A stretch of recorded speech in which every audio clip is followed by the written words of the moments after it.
Good morning, every students. We have already seen the formation of covalent bond in hydrogen molecule and oxygen molecule. Now we have formation of the nitrogen molecule.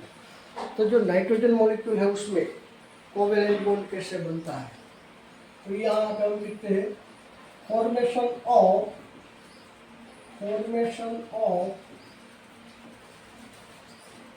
N2 molecule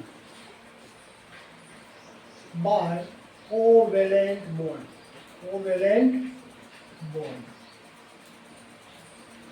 देखो nitrogen है ना, पहला तो उसका जो atomic number है वो कितना है, 7 है. तो यहाँ हम लिख लेते हैं नाइट्रोजन एटॉमिक नंबर 7 और ये दूसरा नाइट्रोजन है, इसका एटॉमिक नंबर 7. उसका जो इलेक्ट्रॉनिक कन्फिगरेशन है 1s2 2s2 2p3.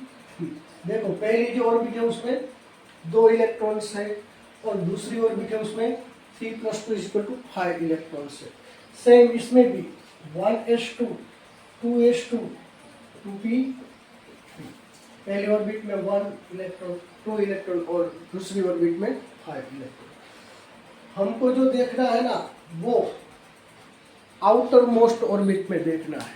इसका मतलब जो वैलेंसी कैसे बनती है, जो आउटर मोस्ट इलेक्ट्रॉन होता है ना, वो आउटर मोस्ट इलेक्ट्रॉन है उसका जो इलेक्ट्रॉन है ना 2 एटम का वो कंबाइन करता है, तभी हमारा मॉलिक्यूल है वो कोवेलेंट बॉन्ड से जुड़ता है.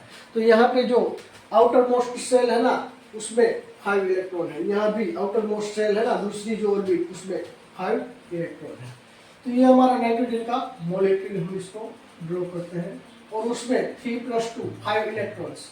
तो इसमें हम है ना 1 2 3 ऐसे और एक 4 और ये 5.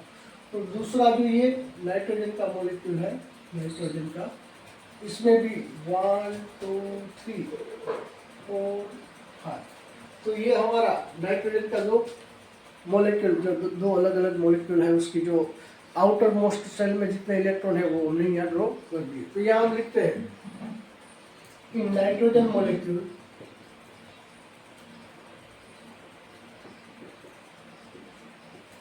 in nitrogen atom valence electron को आप है ना आउटर सेल इलेक्ट्रॉन भी बोल सकते हैं. आउटर सेल इलेक्ट्रॉन कितना है 5. अब इसमें है ना 3 इलेक्ट्रॉन इसका और 3 इलेक्ट्रॉन इसका, दोनों का बॉन्ड हो जाएगा, वो कोवेलेंट बॉन्ड हो जाएगा.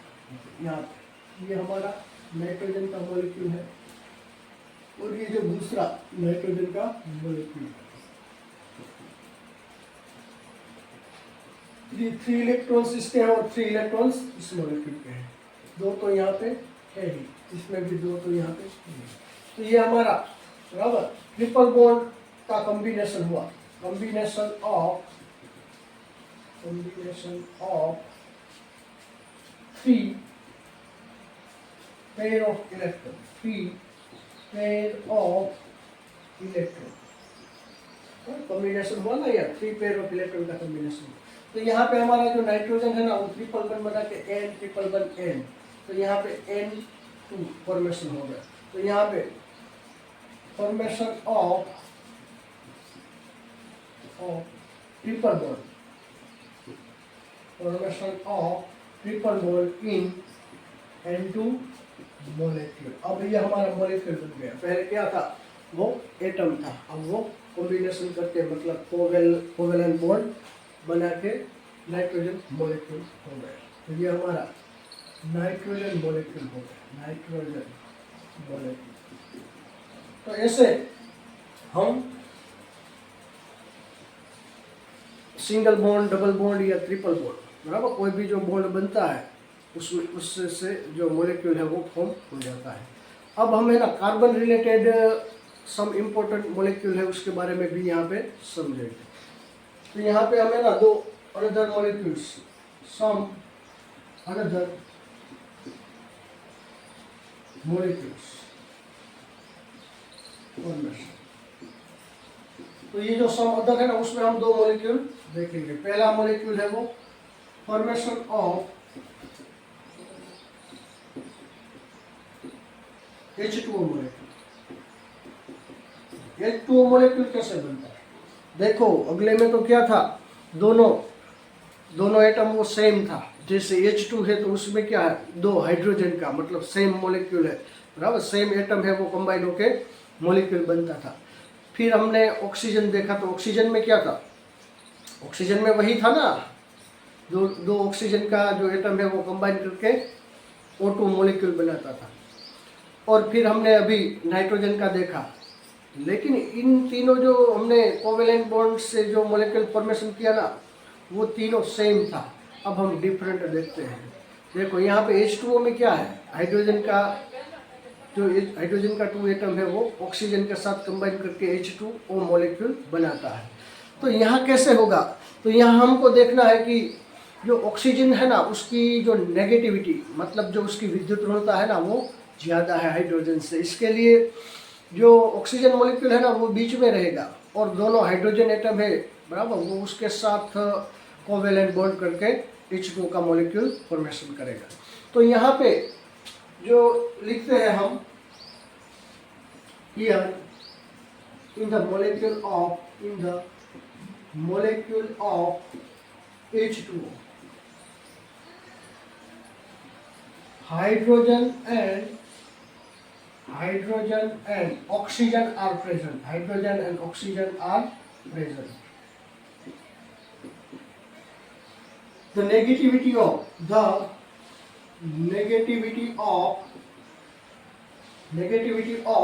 oxygen is more than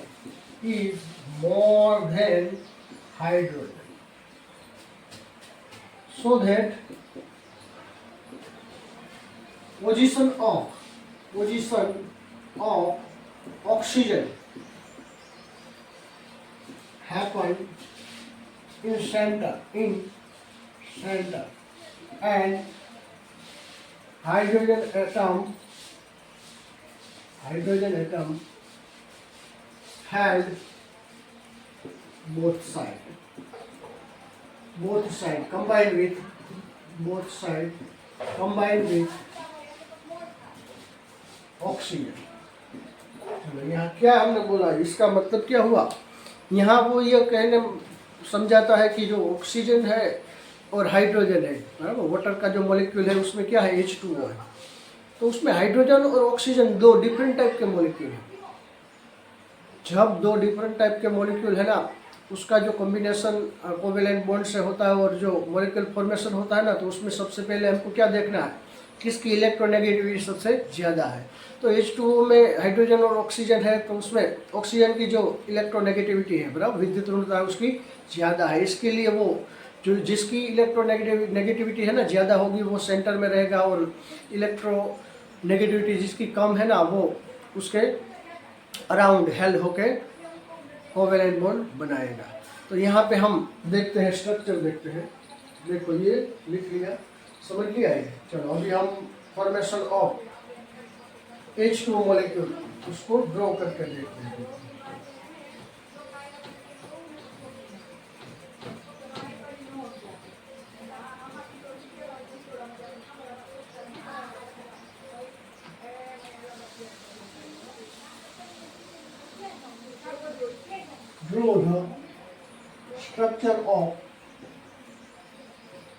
Draw the structure of H2 with covalent bond. देखो यहाँ पे है ना हाइड्रोजन का दो मॉलिक्यूल, एक हाइड्रोजन ये दूसरा हाइड्रोजन, और बीच में हमारा क्या रहेगा ऑक्सीजन। ये Z=1 है, ये Z=1, मतलब इसका जो एटॉमिक नंबर है वो 1 है। और यहाँ ऑक्सीजन है ना उसका एटॉमिक नंबर कितना है 8 है। तो इसकी जो इलेक्ट्रॉनिक कन्फिगरेशन 1s1 इसकी भी क्या होगी 1s1, और ऑक्सीजन की क्या होगी, ऑक्सीजन में 8 इलेक्ट्रॉन है, 8 इलेक्ट्रॉन हमको कंप्लीट करना है, तो 1s2 2s2 2p4। देखो तो यहाँ पे है ना आउटर सेल में कितना है, इसमें तो एक ही इलेक्ट्रॉन है, इसमें भी एक ही इलेक्ट्रॉन है, लेकिन इसमें जो आउटर मोस्ट सेल है ना उसमें 4 + 2 6 इलेक्ट्रॉन है। तो यहाँ पे है ना हम ऑक्सीजन का मॉलिक्यूल है उसका जो आउटर मोस्ट सेल है ना उसमें इलेक्ट्रॉन फिल करेंगे। देखो ये ऑक्सीजन मॉलिक्यूल उसमें कितना है 4 + 2 6 इलेक्ट्रॉन। तो यहाँ पे 1 2 3 4 5 और 6, यहाँ पे है ना 2 लिखते हैं, ये 4 और ये 6, क्योंकि ये 1 इलेक्ट्रॉन है ना वो हाइड्रोजन के 1 इलेक्ट्रॉन के साथ शेयरिंग करेगा और कोवेलेंट बॉन्ड बनाएगा। देखो तो यहाँ पे है ना हमारा हाइड्रोजन, ये हाइड्रोजन मॉलिक्यूल है, उसके आउटर मोस्ट सेल में एक ही इलेक्ट्रॉन है। ये भी हमारा हाइड्रोजन का मॉलिक्यूल, हाइड्रोजन का एटम है। तो ये हाइड्रोजन के एटम में भी आउटर मोस्ट सेल में 1 इलेक्ट्रॉन। देखो अभी इसका कॉम्बिनेशन होगा, क्यों वो कंबाइन करेगा, क्योंकि ऑक्टेट रूल को कंप्लीट करना है, बराबर। कोई भी जो एलिमेंट है ना वो उसके आसपास वाली जो नोबल गैस कन्फिग्यूरेशन, पहले ये समझना होगा। नोबल गैस जो मॉडर्न पीरियोडिक टेबल में आप जो 18वां कॉलम देखेंगे ना वो नोबल गैस का कॉलम है। पहले मैं यहाँ लिख देता हूँ कौन कौन सा गैस ऐसा है नोबल गैस, बराबर। In modern periodic table, in modern periodic table, in modern periodic table 18th column had noble gases, देखो 18वां कॉलम आप देखोगे ना मॉडर्न पीरियोडिक टेबल में, तो यहाँ पे रहेगा हीलियम। यहाँ पे मैं ना 2 लिखता हूँ, इसका रीजन क्या है, एटॉमिक नंबर है वो यहाँ लिखा जाता है। हीलियम है, उसके बाद नियोन है, नियोन उसका 10, हीलियम नियोन, उसके बाद आर्गोन है, argon 18, helium neon argon, krypton, xenon और रेडॉन। देखो इसका जो 18th कॉलम है ये कितना है, मॉडर्न पीरियोडिक टेबल आप देखोगे ना तो उसमें 18 कॉलम है, बराबर। 18th कॉलम एंड 7 रोज, बराबर। Total 118 elements are discovered at that time. So जो 18th कॉलम है ना उसमें जो एलिमेंट रखा गया ना वो सब नोबल गैसेस है, वो स्टेबल है, वो कभी किसी के साथ रिएक्शन नहीं कर सकता। तो कोई भी जो एलिमेंट है ना वो जब कंबाइन करेगा या कोवेलेंट बॉन्ड से तो वो ऑक्टेट रूल कंप्लीट करता है। उसका रीज़न ये है कि वो जो अपने आसपास की जो नोबल गैस जैसी जो इलेक्ट्रॉन कन्फिग्यूरेशन है ना वो उसको प्राप्त करना चाहता है।